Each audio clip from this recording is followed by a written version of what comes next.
Fact checks, quick one. It is part of my responsibility to give you all the nitty-gritty you need to know about the Land Use Act across Nigeria, and today we are in Abuja, FCT. Now, the Land Use Act is a Nigeria federal law from 1978 that governs land ownership and administration, including in Abuja, by vesting all land in the state to the governor, who holds it in trust for the people.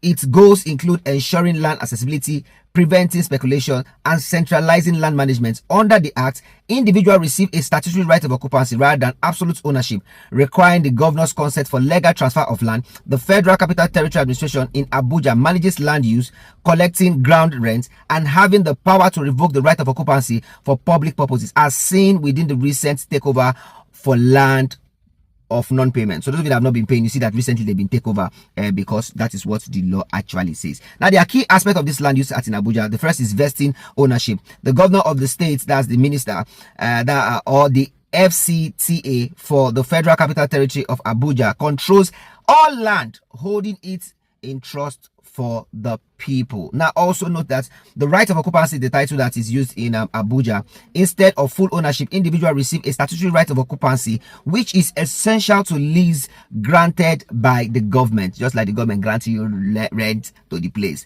Now, ground rent, or as an annual payment for the leasehold, ground rent is paid to the government and is crucial for maintaining right of occupancy. This is very important. You're not paying ground rent, they will come and collect it from you. Now, revocation. The government can revoke a right of occupancy for public purposes, though landowners are entitled to compensation for any improvements made, just like other states. If you've made any improvement and you have the title right of occupancy, the government is to compensate you if they are taking it for public use, not private use. Let's move on. Land management. The FCTA is responsible for land use planning and allocation in the Federal Capital Territory, with a master plan to control development and population density. So they have a plan to control what is happening across Abuja, because that's the capital city, by the way. Now, purpose and impact. Accessibility. The Act aimed to make land more accessible to all Nigeria, and also in land speculation, it sought to curb speculative purchasing of land. Some people will be telling me that we have buy. So this is to help to curb it. Now, centralized administration.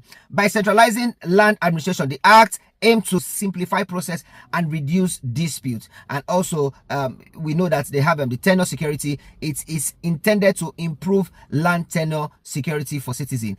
You know why that is very necessary. So that one person not say, that one person not say. So that's very important. Now, implications in Abuja. The FCT's rule.